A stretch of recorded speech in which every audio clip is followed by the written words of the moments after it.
देश का आम बजट पेश हो चुका है। फाइनेंस मिनिस्टर निर्मला सीतारमण ने 90 मिनट की अपनी स्पीच में हर सेक्टर का जिक्र किया। तो कैसा रहा इस बार का बजट और क्या सरकार उम्मीदों पर खरी उतर पाई है? क्या इससे देश को फायदा होगा? जी देखिए, ये क्रिप्टो करेंसी को क्रेडिबल तो नहीं बनाता, पर उसके ऊपर टैक्स लगाया गया है। इनकम टैक्स में जो माध्यम होते हैं उसमें लीगल और इलीगल दोनों चीज़ों पे टैक्स लग सकता है। आप जब भी कमाई करते हैं उसके ऊपर टैक्स लगाया जा सकता है। तो वो उसको लीगलाइज तो नहीं कर रहा है, पर वो ज़रूर कह रहा है कि अगर आप वर्चुअल डिजिटल एसेट्स, जो उन्होंने खास तौर पे शब्द यूज़ किए हैं, वो है कोई भी वर्चुअल एसेट आप खरीदते या बेचते हैं उसके ऊपर अगर आप मुनाफा कमाते हैं तो आप टैक्स दीजिए। मैम, एजुकेशन सेक्टर में क्या मुनाफा होगा इस बजट के बाद? जी देखिए, सबसे महत्वपूर्ण कदम जो उठाए हैं वो लोकल लैंग्वेजेस में एजुकेशन देना है और हर स्तर पे जो है क्लासेस का एजुकेशन देना है। तो वो मोबाइल की जो समस्या थी उसको ओवरकम किया गया है।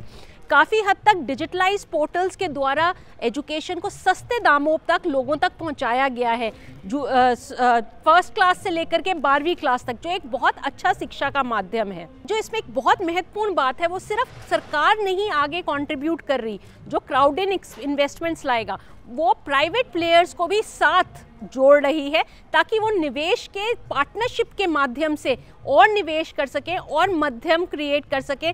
मैन्युफैक्चरिंग सेक्टर को जो एक्सटेंशन दी गई है या जो एक मैन्युफैक्चरिंग हब बनाने की बात की गई है, वो भी एक इम्पॉर्टेंट फैक्टर है। जो टेक्नोलॉजी को लीवरेज करने की बात है हर माध्यम से, वो एक ज़रूरी बात है। मैम, कितने मार्क्स देना चाहेंगे आप इस बजट को 10 में से? 7 मार्क्स। इसकी वजह? जी देखिए, मुझे लगता है कि भारत में बहुत सारी चीज़ें हैं जो ज़रूरी हैं, जिसमें इन्होंने काम किया है पानी पहुंचाने का, उसके साथ साथ सड़कों की भी बात की गई है। पर जो एक आम आदमी है जो डिजिटली नहीं जुड़ा हुआ, जो एक भारत में रहता है, उसके लिए मुझे लगता है कि बजट में कहीं ना कहीं कुछ रह गया। बजट बुद्धिजीवियों ने बनाया है और सारे बुद्धिजीवी कह रहे हैं, अभी ये कह रहे थे वहाँ कि बहुत अच्छा बजट है। तो मैं क्या जानता हूँ बजट में, इसीलिए बहुत बढ़िया है। अब अंक में कोई वो एग्जामिनर नहीं हूँ, मैं तो किसनटा हूँ, केवल किसनटा। और किसनटा किसान की बात कह रहा है, क्योंकि हम खेत करते हैं, गेहूँ बेचते हैं, तो उसमें घाटा होता है, कर्जा बढ़ जाता है। आज 2 लाख की केसीसी और दूसरी साल बनवाना नहीं पड़ती है 4 लाख की केसीसी। जब केसीसी नहीं पटने होती है तो आत्महत्या फांसी लगा कर लेता है किसान। इसको बचावे माननीय प्रधानमंत्री जी, आपका विश्व में नाम हो जाएगा, देश में तो है ही लेकिन विश्व में हो जाएगा।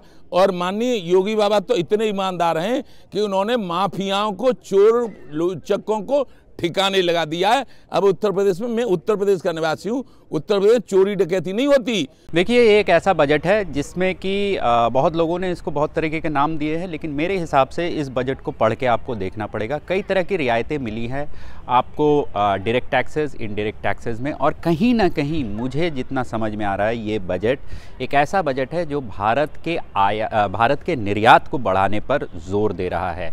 देखिए, एक आर्थिक सर्वेक्षण में भी एक बात खुल के सामने आई है कि भारत जो $400 बिलियन का एक्सपोर्ट है, उसको, उस टारगेट को पूरा करने की राह पर बिल्कुल मुस्तैद है। तकरीबन 80% उसका हो चुका है इस साल के लिए। अगले साल के लिए वो बढ़ाने के लिए और काफ़ी सारी चीज़ों पर रियायतें देने की ज़रूरत है, जिसके तहत इन्होंने कुछ मशीनरी पर, जो मशीनरी प्लांट में लगती है, जो फैक्ट्रियों में लगती है, उस पर रियायत देने की बात की है। कई तरह के इनपुट प्रोडक्ट्स पर रियायतें मिलने की बात है। 2 बड़ी उम्मीदें थीं। एक तो था कि आप रोज़गार के लिए क्या करेंगे, क्योंकि युवा बेरोज़गार हैं, सड़कों पर हैं। अगर आप नवंबर महीने की बात करें तो 60 लाख लोगों की नौकरी गई सिर्फ नवंबर महीने में। सरकार कह रही कि 5 साल में जो है वो करीब 60 लाख नौकरियाँ बनेंगी। क्या ये काफ़ी होगा, ये एक बहुत बड़ा सवाल है। दूसरी जो बड़ी बात थी, वो जो सबसे बड़ी समस्या है, जो उत्तर प्रदेश और बाकी सभी राज्यों में ये समस्या आएगी, वो है महंगाई। महंगाई इतनी ज़्यादा बढ़ी हुई है, यानी अगर आप थोक मूल्य दर देखें तो उसमें 14% और खुदरा में 6% की बढ़ोतरी है। हालत यह है कि रिज़र्व बैंक ऑफ इंडिया ने कहा कि लोगों की जो बचत थी वो आधे से कम हो गई है। यानी महंगाई की जो मार है वो महामारी से बड़ी मार होने वाली है चुनाव में। उस पर क्या हुआ? कुछ नहीं।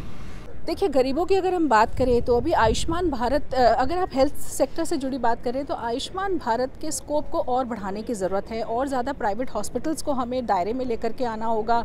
जो उनका जो रीइंबर्समेंट होता है उसकी जो पॉलिसीज़ हैं उसको बेहतर करना होगा, ताकि जो लोग हैं, जो गरीब तबका है, उसको जो हेल्थ केयर सर्विसेज चाहिए वो केवल वो गवर्नमेंट इंस्टीट्यूट से नहीं, प्राइवेट इंस्टीट्यूट से भी ले सके, वहाँ भी उनको वो सर्विसेज मिल सके। तो वो दायरा आपको बढ़ाने की ज़रूरत होगी डेफिनेटली। और अभी भी भारत में देखिए 30-40 करोड़ लोग ऐसे हैं जिनके पास हेल्थ इंश्योरेंस नहीं है, तो उनको हम कैसे इस दायरे में लेकर के आएँ कि वो हेल्थ इंश्योरेंस के दायरे में आए। चाहे हम उन्हें आयुष्मान भारत के दायरे को बढ़ाएं या हम हेल्थ इंश्योरेंस के प्रीमियम्स को घटा करके उनके लिए अफोर्डेबल बनाएं, या जिस तरह से अभी नीति आयोग ने भी बोला है कि मिसिंग मिडिल है, अभी मिसिंग मिडिल एक बहुत बड़ी पॉपुलेशन है जिसके पास हेल्थ इंश्योरेंस नहीं है। इंफ्रास्ट्रक्चर के अंदर बहुत जॉब जनरेशन होगी, गरीब भाई बहनों को घर मिलेंगे, 5G जैसी टेक्नोलॉजी आ रही है, डिजिटल करेंसी को मोटिवेट कर रहा है, एजुकेशन को मोटिवेट कर रहा है, नई जॉब जनरेशन होगी। हुआ क्या है, कुछ लोगों को समझ इसलिए नहीं आया क्योंकि डायरेक्ट लड्डू पेड़े नहीं मिले। यहां मैं आकाश जिंदल इकोनॉमिस्ट बड़ी जिम्मेवारी के साथ कहना चाहता हूं कि डायरेक्ट लड्डू पेड़े आपको नहीं मिले, बट इनडायरेक्टली तो आपके लिए मिठाई के पूरे डब्बे का बंदोबस्त कर दिया गया है। बहुत बढ़िया विजनरी ग्रोथ ओरिएंटेड बजट है। हर व्यक्ति को, खासकर हमारे गरीब भाई बहनों को, लोअर मिडिल क्लास को लॉन्ग टर्म में बेनिफिट मिलेगा। ये देखिए, बिल्कुल डायरेक्ट इमीडिएट बेनिफिट नहीं है, बट आज का वक्त है विजन का, थीम का, बड़ी सोच का। हमारे पास एक विजनरी प्राइम मिनिस्टर है और विजन साफ साफ इस बजट में दिखता है। ये बजट हिंदुस्तान को ग्रोथ की तरफ लेके जाएगा।